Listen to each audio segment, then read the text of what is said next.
Good morning, folks. Please sit down. Mr. President, thank you for lending me the Rose Garden for a minute. It's a pretty nice place.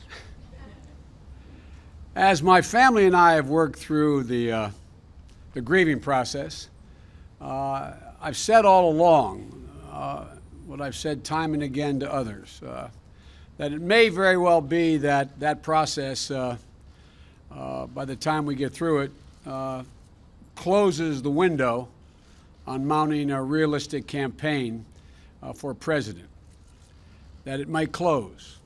I've concluded it has closed. I know from previous experience that there is no timetable for this process. The process doesn't respect or much care about things like filing deadlines or debates and primaries and caucuses. But I also know that I couldn't do this if the family wasn't ready.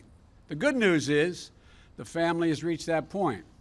But as I've said many times, my family has suffered loss, and I hope there would come a time, and I've said this to many other families, that sooner rather than later, when you think of your loved one, it brings a smile to your lips before it brings a tear to your eyes.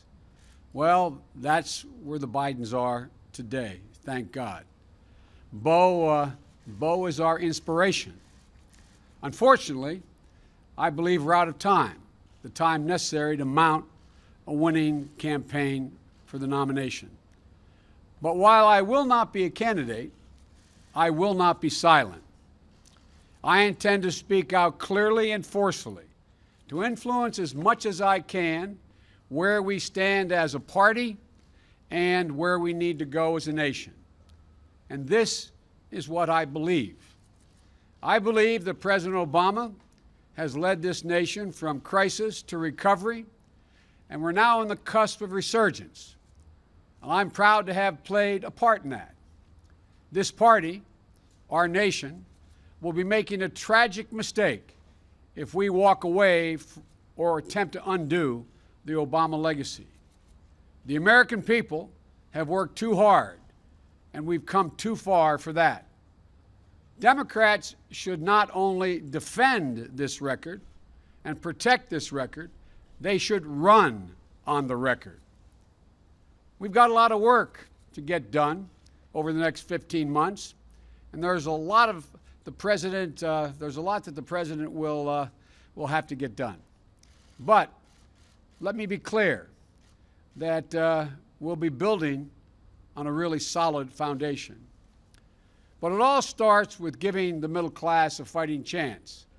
I know you in the press love to call me Middle Class Joe, and I know in Washington that's not usually meant as a compliment. It means you're not that sophisticated. But it is about the middle class. It isn't just a matter of fairness or economic growth. It's a matter of social stability for this nation. We cannot sustain the current levels of inequality that exist in this country. I believe the huge sums of unlimited and often secret money pouring into our politics is a fundamental threat to our democracy, and I really mean that. I think it's a fundamental threat because the middle class will never have a fighting chance in this country as long as just several hundred families, the wealthiest families, control the process. It's just that simple. And I believe we have to level the playing field for the American people. And that's going to take access to education and opportunity to work. We need to commit, we're fighting for 14 years, we need to commit to 16 years of free public education for all our children. We all know that 12 years of public education is not enough. As a nation, let's make the same commitment to a college education today that we made to a high school education 100 years ago. Children and child care is the one biggest barrier for working families. We need, as the President's proposed, to triple the child care tax credit. That alone will lead to a dramatic increase in the number of women able to be in the workforce and will raise our economic standards. There are many equitable ways to pay for this. I often hear, well, how do you pay for this? There are many equitable ways to pay for this. We can pay for all of this with one simple step, by limiting the deductions in the tax code to 28% of income. Wealthy folks will end up paying a little bit more. But it's my guess, and I mean this sincerely, it's my guess, they'll be happy to help build a stronger economy and a better educated America. I believe we need to lead more by the power of our example, as the President has, than merely by the example of our power. We've learned some very hard lessons from more than a decade of large-scale, open-ended military invasions. We have to accept the fact that we can't solve all the world's problems. We can't solve many of them alone. The argument that we just have to do something when bad people do bad things isn't good enough. It's not a good enough reason for American intervention and to put our sons and daughters' lives on the line, put them at risk. I believe we have to end the divisive partisan politics that is ripping this country apart, and I think we can. It's mean-spirited, it's petty, and it's gone on for much too long. I don't believe, like some do, that it's naive to talk to Republicans. I don't think we should look at Republicans as our enemies. They are our opposition. They're not our enemies. And for the sake of the country, we have to work together. As the President said many times, compromise is not a dirty word. But look at it this way, folks. How does this country function without consensus? How can we move forward without being able to arrive at consensus? 4 more years of this kind of pitched battle may be more than this country can take. We have to change it. We have to change it. And I believe we need a moonshot in this country to cure cancer. It's personal. But I know we can do this. The President and I have already been working hard on increasing funding for research and development because there are so many breakthroughs just on the horizon in science and medicine. The things that are just about to happen. And we can make them real with an absolute national commitment to end cancer as we know it today. And I'm going to spend the next 15 months in this office pushing as hard as I can to accomplish this, because I know there are Democrats and Republicans on the Hill who share our passion to silence this deadly disease. If I could be anything, I would have wanted to be the president that ended cancer, because it's possible. I also believe we need to keep moving forward in the arc of this nation toward justice. The rights of the LGBT community, immigration reform, equal pay for women and protecting their safety from violence, rooting out institutional racism. At their core, every one of these things is about the same thing. It's about equality. It's about fairness. It's about respect. As my dad used to say, it's about affording every single person dignity. It's not complicated. Every single one of these issues is about dignity. And the ugly forces of hate and division, they won't let up. But they do not represent the American people. They do not represent the heart of this country. They represent a small fraction of the political elite. And the next president's going to have to take it on. Most of all, I believe there's unlimited possibilities for this country. I don't know how many of the White House staff and personnel have heard me say repeatedly that we are so much better positioned than any country in the world. We are I've been doing this for a long time. When I got elected as a 29-year-old kid, I was called the optimist. I am more optimistic about the possibilities, the incredible possibilities to leap forward than I have been any time in my career.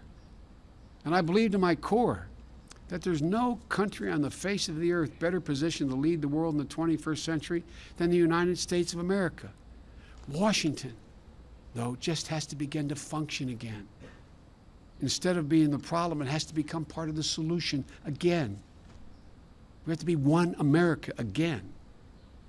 And at our core, I've always believed that what sets America apart from every other nation is that we, ordinary Americans, believe in possibilities, unlimited possibilities. The possibilities for a kid growing up in a poor inner city neighborhood, or a Spanish-speaking home, or a kid from Mayfield in Delaware, or Willow Grove in Pennsylvania like Jill and I, to be able to be anything we wanted to be, to do anything that we want. That's what we were both taught. That's what the president was taught. It was real. That's what I grew up believing. And you know, it's always been true in this country. And if we ever lose that, we've lost something very special. We'll have lost the very soul of this country. When I was growing up, my parents, in tough times, looked at me and would say to me and my brothers and sister, "Honey, it's going to be okay." And they meant it. They meant it. It was going to be okay. But some of you who cover me, I say, go back to your old neighborhoods. Talk to your contemporaries who aren't as successful as you've been. There are too many people in America today, too many parents who don't believe they can look their kid in the eye and say with certitude, "Honey, it's going to be okay." That's what we need to change. It's not complicated. That will be the true measure of our success. And we'll not have met it until every parent out there can look at their kid in tough times and say, "Honey, it's going to be okay," and mean it. That's our responsibility. And I believe it's totally within our power. The nation has done it before in difficult times. I've had the very great good fortune and privilege of being in public service most of my adult life, since I've been 25 years old. And through personal triumphs and tragedies, my entire family, my son Bo, my son Hunter, my daughter Ashley, Jill, our whole family. And this sounds corny, but we found purpose in public life. We found purpose in public life. So we intend, the whole family, not just me, we intend to spend the next 15 months fighting for what we've always cared about, what my family's always cared about, with every ounce of our being, and working alongside the President and members of Congress and our future nominee.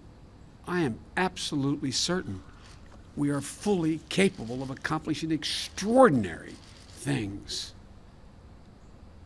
We can do this. And when we do, America won't just win the future. We will own the finish line. Thank you for all being so gracious to Jill and me for the last 6 or 8 months, and for our whole career for that matter. But I'm telling you, we can do so much more. And I'm looking forward to continuing to work with this man to get it done. Thank you, brother. Thank you all very much.